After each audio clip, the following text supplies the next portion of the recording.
does What that the mean? fuck that mean? I'm asking. Why am I here then? This is for you. What do you mean? Why are you asking me? I don't know what the fuck we're doing. I don't know what the fuck we're doing. Man, we can't even gamble right. What the fuck? This is a waste of time.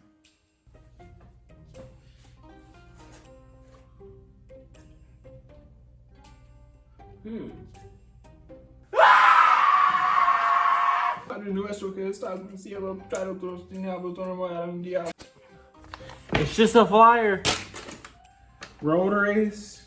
Benito Juarez opened the cars as new as 1930. 1,000 peso prize. We could pay off the shop's debts with this. If we play our cards right and find a car.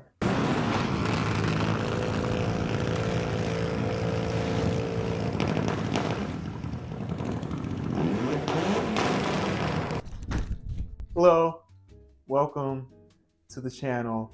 Today we're doing Argentina. We're going to Argentina, not literally, we're in my garage, but we're going to Argentina. Not only are we going to Argentina, we're looking at the oldest racing series to still be in existence and one of the most deadliest racing series to exist in South America. The Turismo Carretera.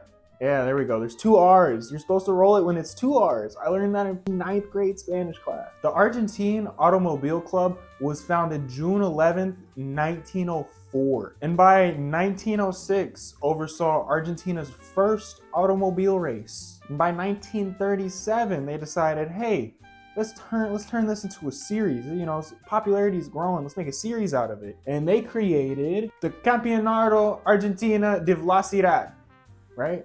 Did I do it right? Later renamed the Turismo Carretera, the series can trace its roots back to the Grand Prix de Carretera of the 1910s. Races were often held on public open roads, you know, Turismo Carretera, translating to road tourism, literally. Variety of terrains, you know, asphalt, dirt, gravel, other terrains. And races were often multiple days long, you know, coming in rally stage and circuit styles. But either way, multiple day long races on a variety of different styles of roads meant drivers needed navigators to ride with them to, you know, tell them where to go. Because they didn't know where to go, they gotta drive. Man, they can't focus on navigating. That's what Google Maps is for. They often took 1930s American coupes, cut the fenders, cut as much weight off as possible, beefed up the suspension by adding two shock absorbers for each wheel and extra leaf springs, lifting the car up. They then modified the carburetors and milled the heads down to increase the compression ratios, and you had a race car. Juan Manuel Fangio was one of the first drivers to see success in the sport, going toe-to-toe with the Galvez brothers, Juan and Oscar, trading wins up to 1948. So I guess we're gonna have to discuss what happened in 1948. But it was a lot.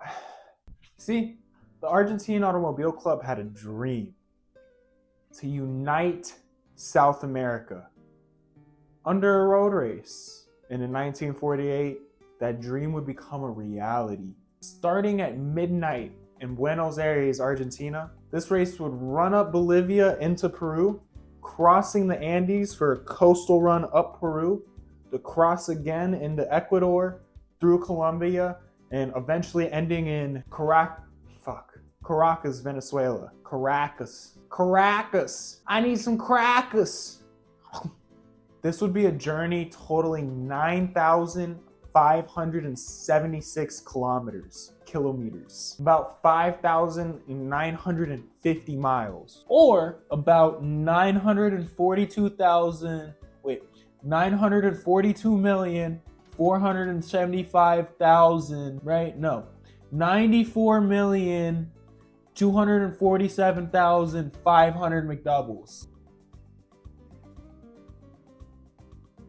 And that's how long the race was. This journey would prove to be a treacherous one. 6 people died, many others were injured. 138 teams would line up to start the race in Buenos Aires, but only 44 would cross the finish line in Caracas. This seemed like the true test of man and machine. And the machine our buddy Fangio chose was a 1939 Chevy Coupe with a Chevy 250 straight six out of a 1946 Chevy. And it would have dual shock absorbers all around, extra leaf springs. It would have a 60-gallon fuel tank with a 15-gallon reserve. Weighing 3,700 pounds and making only 90 horsepower, this car would do roughly 100, maybe. That was really more than fast enough on these unpaved back roads and mountain passes.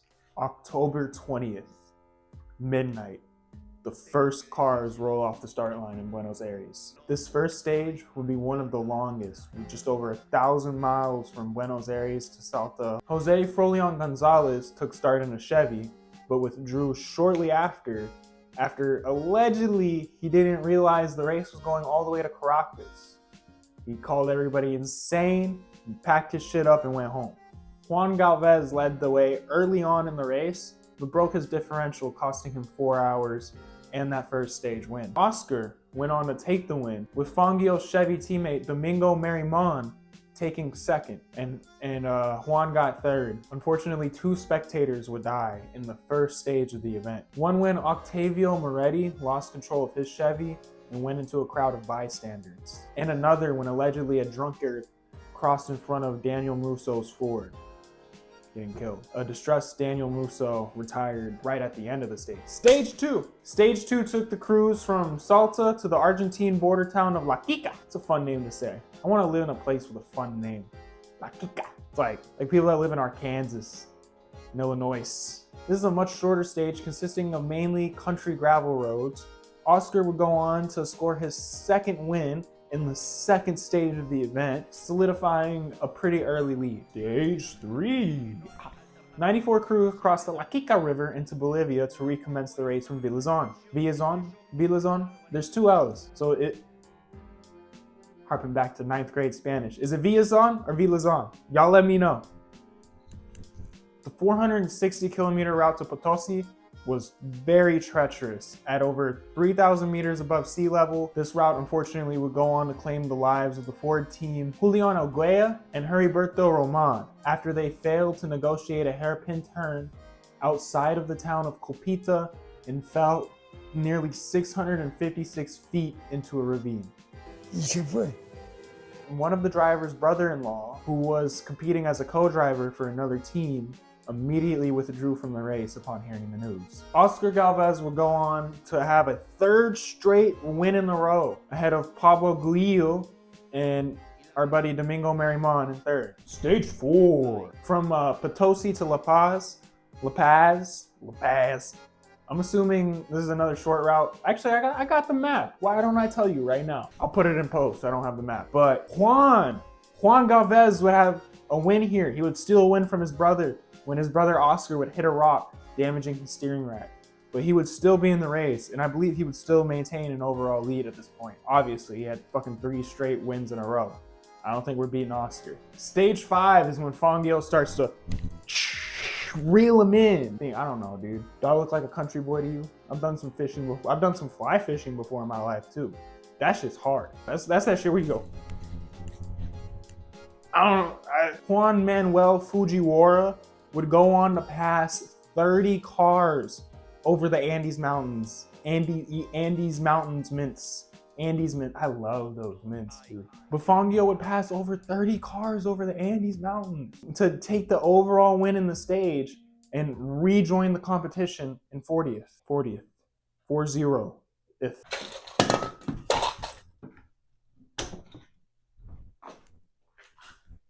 Stage 6. The second longest stage of the race saw racers descend the Pacific coast into the Peruvian capital city of Lima. Peru, if it's pronounced Lima, I'll try to get it right next time, after the people yell at me. Just for Peru.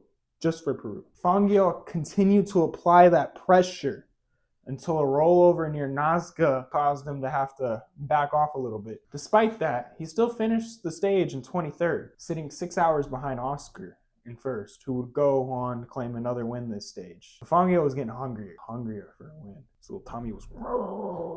Yeah, that definitely stage 7 would prove to be another treacherous journey. One of the last stages that would be over 1,000 kilometers long, going from Peru's capital city of Lima to the border town of Tumbes. Thursday, October 28th, was set as a rest day for the racers. They arrived, I assume, late at night the 27th. They were going to chill for the 28th, and then they were going to leave 5 a.m. the 29th to continue the race. But on October 27th, as the racers arrived in Lima, about 630 miles south in Arequipa, Manuel Ordria, who had been the head of the Minister of Government and Police. I'm not really sure what the fuck that means. Manuel Ordria, who had been the Minister of Government and Police, revolted at the head of the Arequipa garrison. I don't know what the fuck Arequipa garrison is. I know Arequipa is the town. It's Peru's like political capital. Lima is the capital, but like Arequipa is their like Washington D.C. You know what I'm saying? I mean, no biggie. It's just one guy, right? Just one guy, right? And then, but then the garrison at Lima, under the command of General Zenon Noriega, revolted as well. And then it turned into a full-on coup. Seemingly what something that like weeks ago was just some revolts in the ports turned into a full-on coup in a matter of like a day. And our racers were in the capital city of Lima, chilling. It's safe to say the Argentine Automotive Club had the bright idea of running away as quickly as possible. Robbed. Yes, run away. Keep the phone! They pushed their departure to 10 o'clock that night on the 28th. Sleep-deprived crews were not ready for the change. That, plus the misty coastal roads, added to this already 1,000-kilometer challenge across the Andes. Still recovering for lost ground, Fangio was continuing to push hard as he could. So hard that he drove right past a fueling checkpoint, having to turn around and circle back, losing time. But then tragedy struck. Just outside of Huanchaco, on the northern outskirts of Trujillo, Fangio lost control on a left-hand embankment and rolled down the hill at about 87 miles an hour. His co-driver, Urrutia, was ejected through the windscreen and landed in some heavy shrubbery and would be taken to the hospital but would eventually die from his injuries. Oscar, who had been battling Fangio earlier in the stage, and that same guy that had been winning seemingly every stage, saw the accident and immediately stopped to help. Much to Fangio's dismay, who is sitting there with a broken neck, mind you, going, no, keep racing, keep going. Eusebio Marcia and Luciano Muro then stopped to help transport Fangio and his co-driver to the hospital. Urrutia became the event's 5th fatality, having suffered cervical and basal skull fractures, and they were just at the halfway point. Fangio managed to survive with neck injuries, and he went on to dedicate himself to only like single-seater racing. He would quit the Turismo Carretera and would go on to do F1, where he would win 5 drivers' titles. Despite many wanting to withdraw from the race at this point, at the halfway point, Fangio made a telegram from his hospital bed urging everyone to continue. Juan Galvez led the remaining 53 crews to their halfway point in Tumbes. Everybody with their heads down, mourning the losses. But hey, at least they were out of Peru, which at this point was a good thing. Stage 8! A ship then carried the contestants from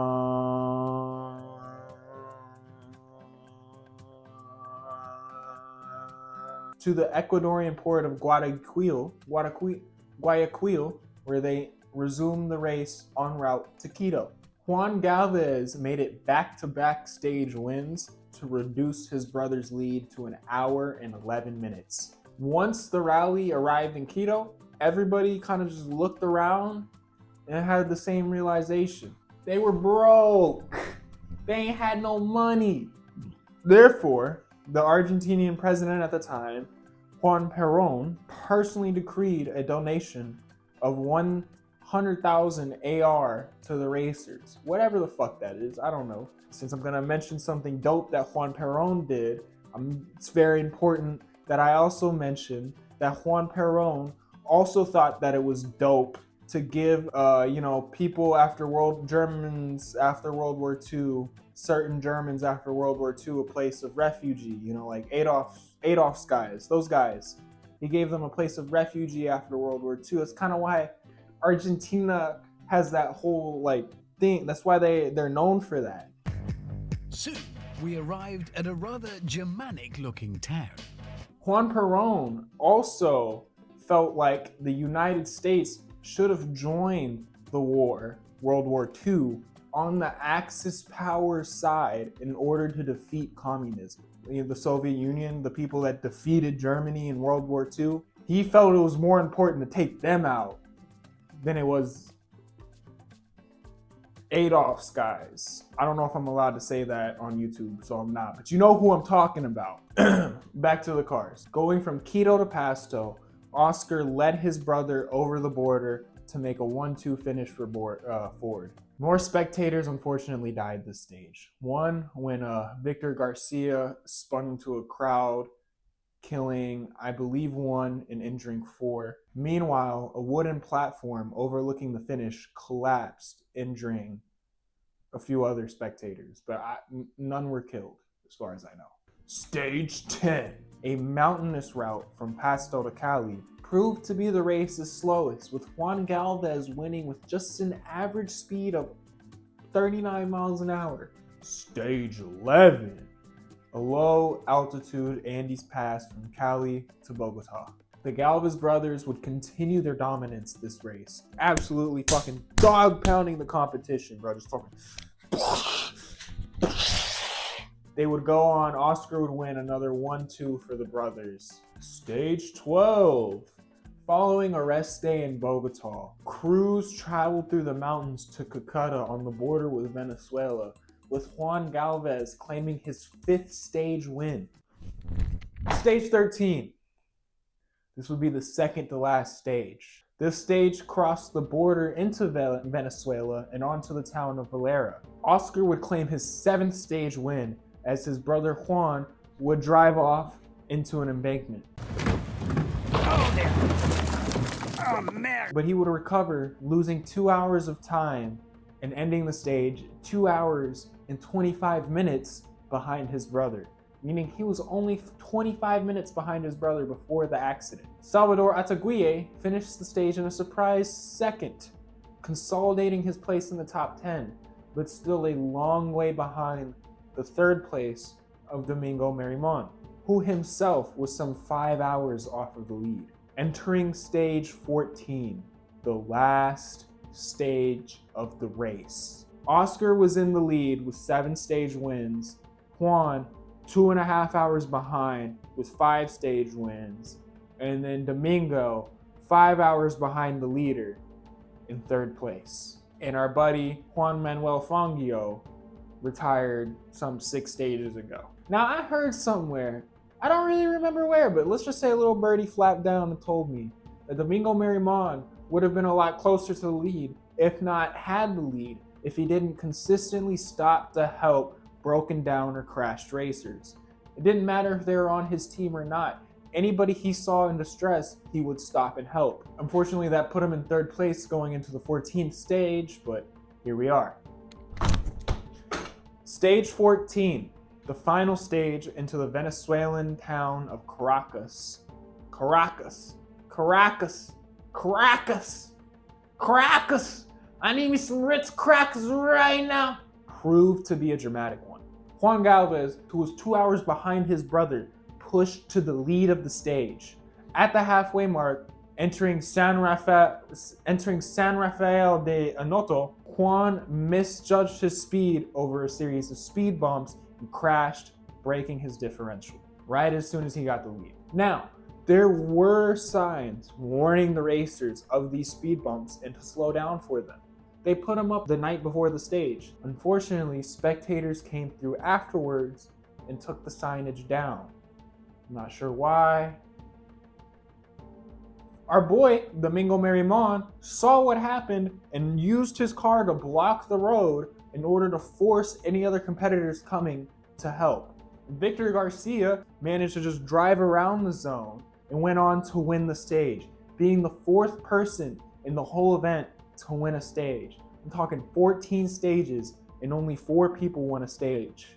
Oscar, being behind his brother, saw it, and well, I don't know if he saw it or rolled up on it or what happened, really. I wasn't there. Oscar rolled up and he tried to save his brother, but put extra wear on his drivetrain, eventually breaking his crankshaft in the village of Los Goyos, just 60 kilometers from the finish. 60 kilometers from the finish. This man would have 7 stage wins, be some 2 hours ahead of his brother in 2nd place, who was also broken, and he would break just 60 kilometers from the finish. Thankfully, there was some selfless spectator in a Buick that offered to push him to the finish line. Despite trying to save his brother and breaking his car in the process, Oscar would have well enough of a lead over Domingo that it wouldn't matter. All that time he lost ended up not mattering. Him getting pushed across in the Buick, it wouldn't have mattered. It wouldn't have mattered. But the rules clearly stated that you had to complete the race under your own power. And someone else's Buick isn't really your own power, fortunately. Therefore, Oscar was disqualified from the race, and his brother Juan lost too much time with his broken differential, meaning that despite not winning a single stage and stopping to help his buddies along the way, our boy Domingo Marimon and his co-driver Pedro Duhalde were crowned the winners, finishing with a time of 118 hours, 37 minutes, and 18 seconds. They were crowned the winners of the 1948 South American Grand Prix, and by God, they deserved it. God, I love feel-good stories like that, man. Fuck, it feels great. Marimon's teammate, Eusebio Marcia, was classified 2nd, just 12 minutes behind Marimon, and Juan Galvez would get 3rd despite his differential escapade. So, what a turn of events, really. Despite all the tragedy, hardship, and losses that were experienced over this 19-day journey across South America's country roads and mountain passes, I feel like at the end of the day, there was a happy ending there, after all. It was really beautiful. Turismo Carretera would essentially continue on as is, racing in 30s American coupes cut up on Argentina's back roads with Group B style crowds and not a single care for anybody's well-being whatsoever. During the 1960 Gran Premio Argentino, a cyclist was struck and killed. A young boy was killed after a guidebook error sent the racer sliding into a crowd. Another racer failed to negotiate a bend and went into a group of fans, instantly killing 7 and injuring more, some of whom likely died in hospital later. A half a mile away, a racer struck a pedestrian motorcycle carrying 2 people, and they veered into an enclosure, killing one of the people on the motorcycle, as did 2 of the spectators in the enclosure. Our boy Juan Valdez, who survived and got 3rd place in the 1948 South American Grand Prix, would ultimately meet his demise at the 1963 Volta de Olavarria, where he hit a pile of mud through some S's and flipped his car.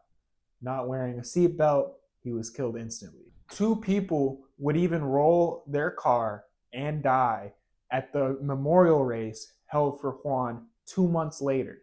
I said 2 people would roll their car. No, 1 person would roll their car and 2 people would die. That was another thing, because everyone had a navigator. So each accident, each loss was doubled essentially. By the mid-60s is when people thought, oh, okay, maybe it's time for something new. Maybe we got to do something different here. A lot of people are losing their lives and it's not cool. So it's time to get rid of these business coupes, and we need some sick-ass fucking muscle cars, dude! Fuck yeah! V8s, straight 6s, wham! Fuck safety! So new is what they got.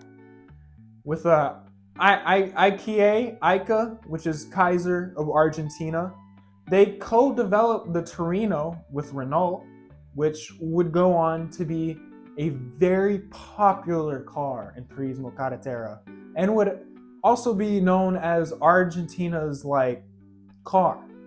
Like the Mini, the Lada, the 2CV, the fucking F-150. I drove an F-150 in high school too, not by choice, by the way.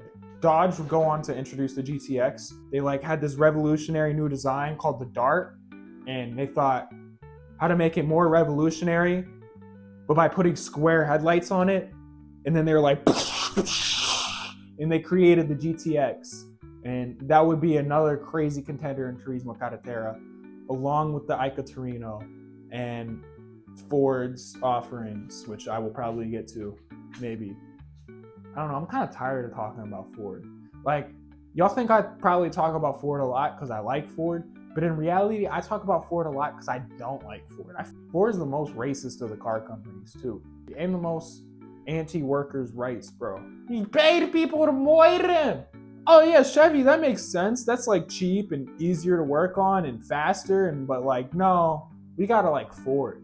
Like liking Fords has to be a form of self-deprecation, genuinely. But anyways, Ford had the Falcon, which was at the time, I think, kind of like the Falcon that we had. Chevy had something they felt was so special, they named it twice. The Chevy, which was a Chevy Nova. And wait, before you fucking say it, yes, I know. The Chevy Nova was named the Chevy in America too. It was a Chevy 2 in America, right? But we didn't call it the Chevy.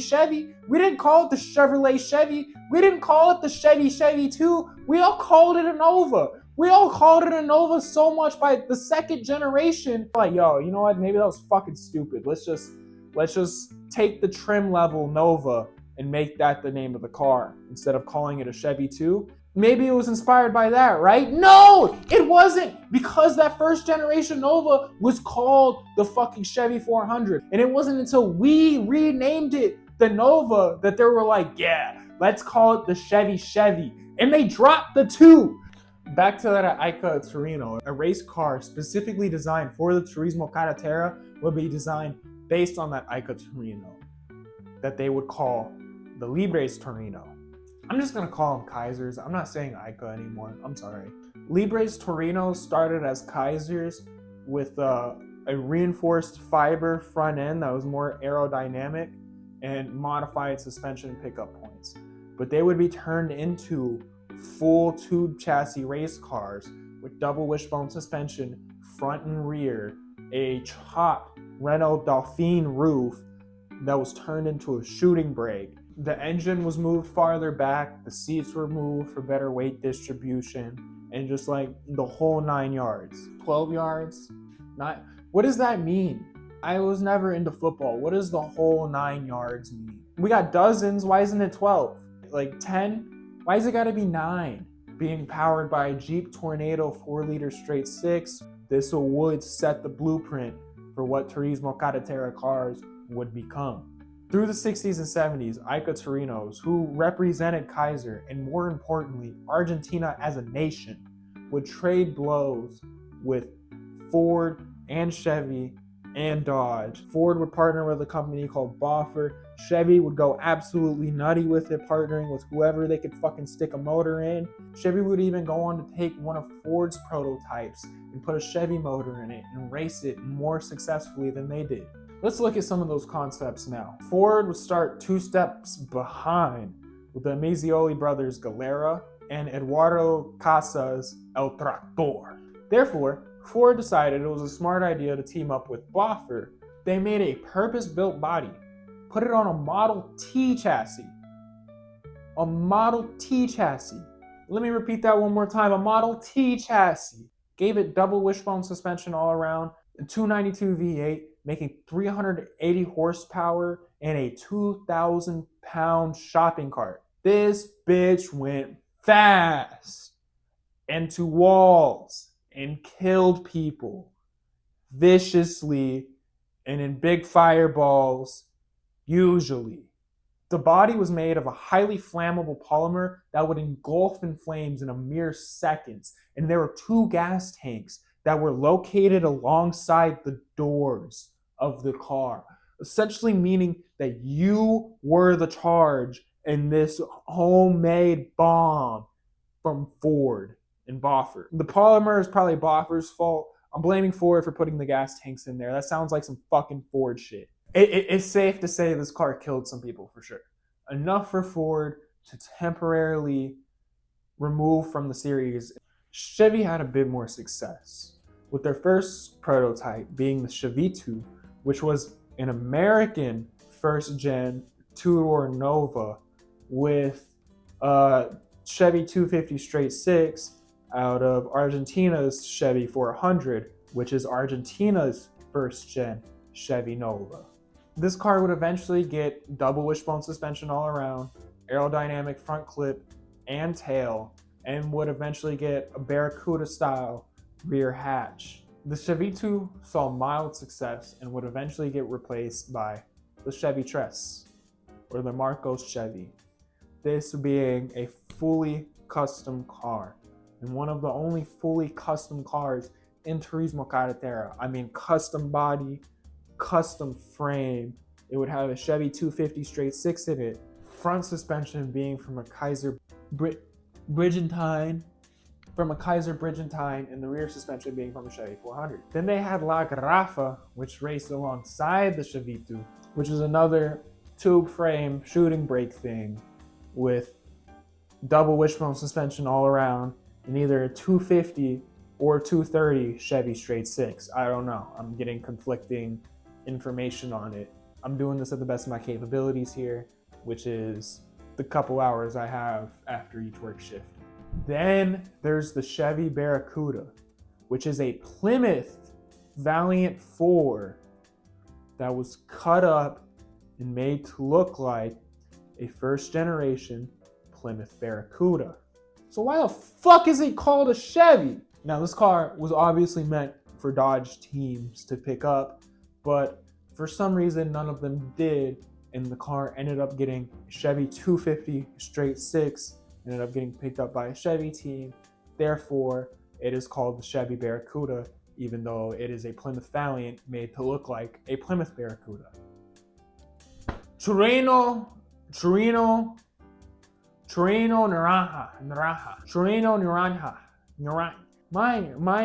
My lips don't do that.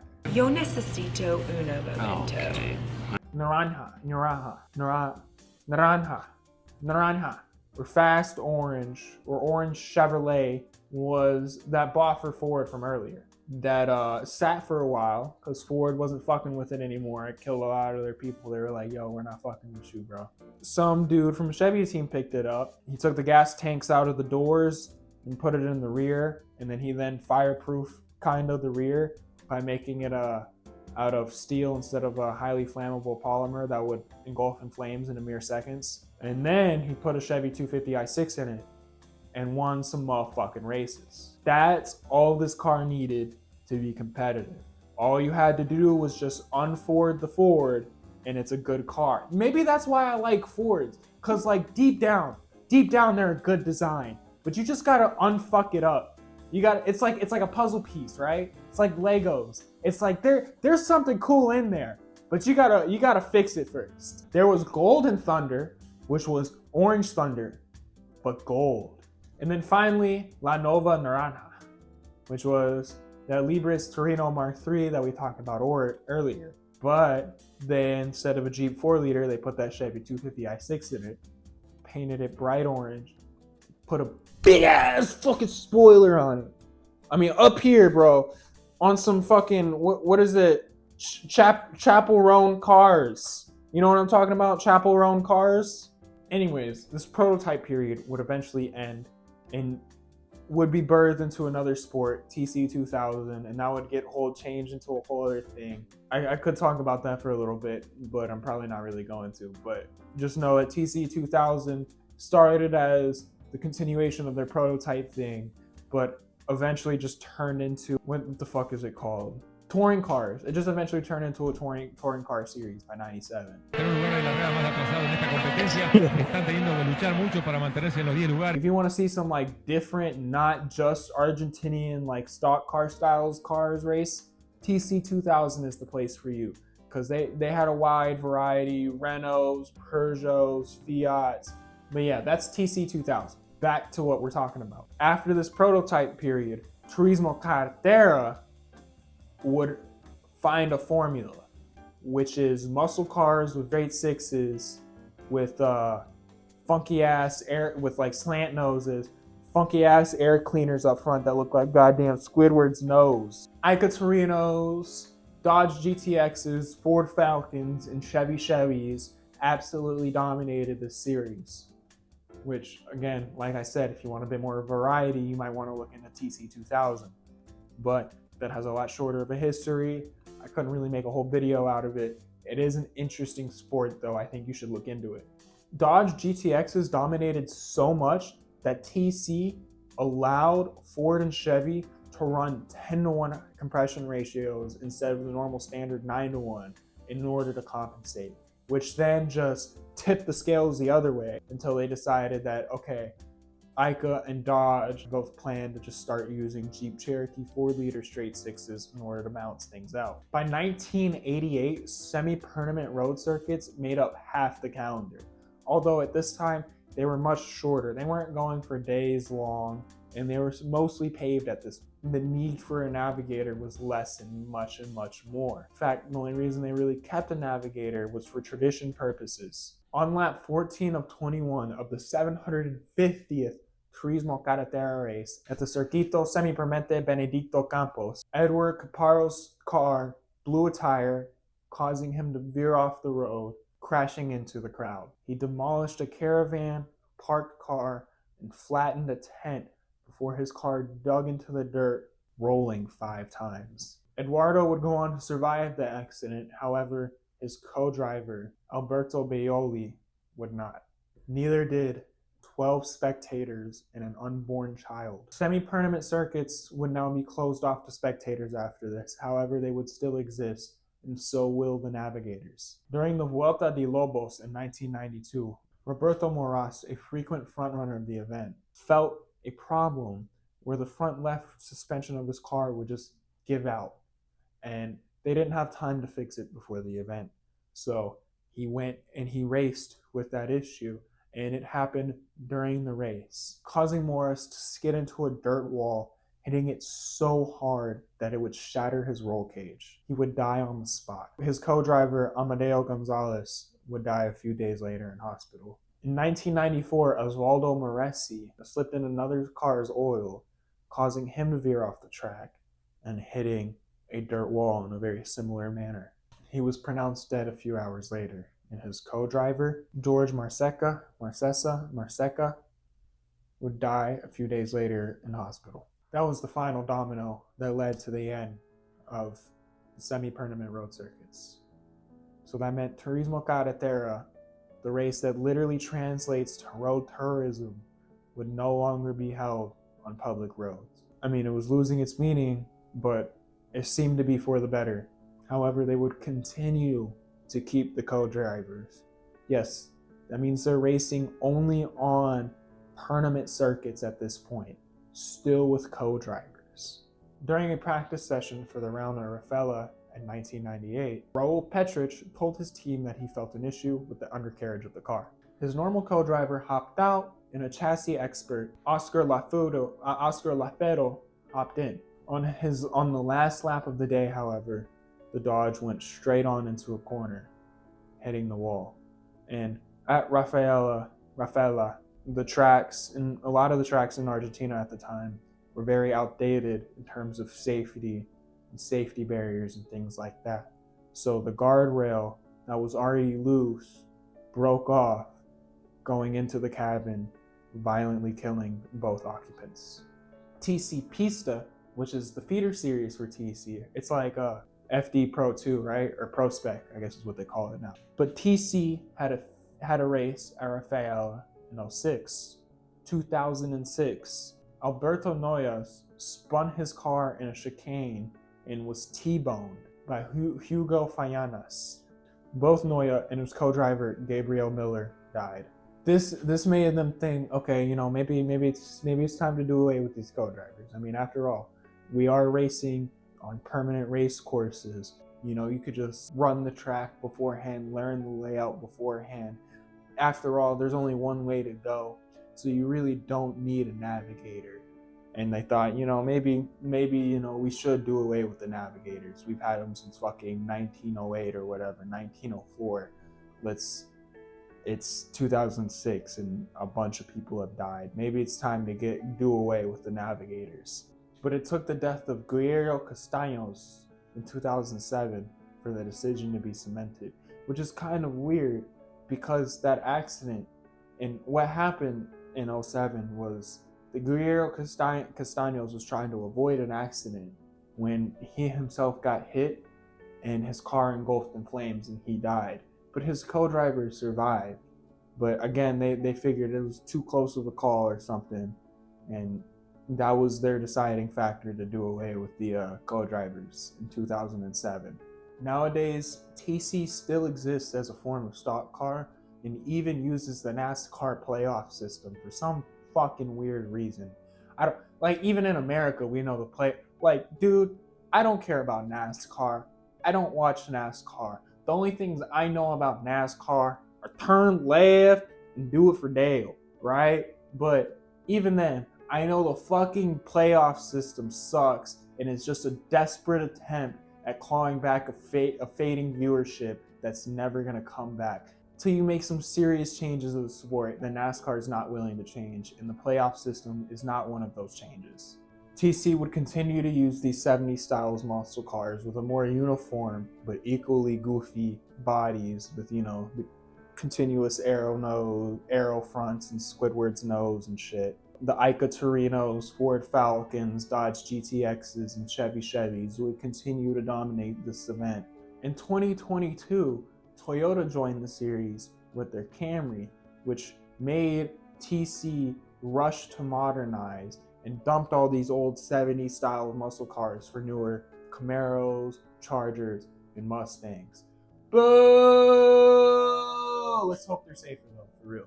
That's it. Hopefully this one isn't too long. It's probably gonna be like an hour. I'll try to work some magic to cut it down, but that is it for this video. It's a little different. I talk about a lot of loss of life, so try to be a little more serious and not as jumpy and excited.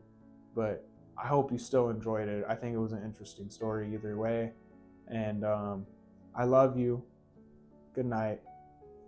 Have a good one. Trailer brakes, no trailer lights. That's the situation we in right now, big dog.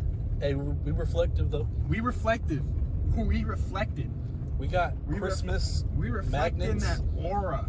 You feel me, big dog? Hey, where the fuck am I going? I don't know. Hey, you can stop that.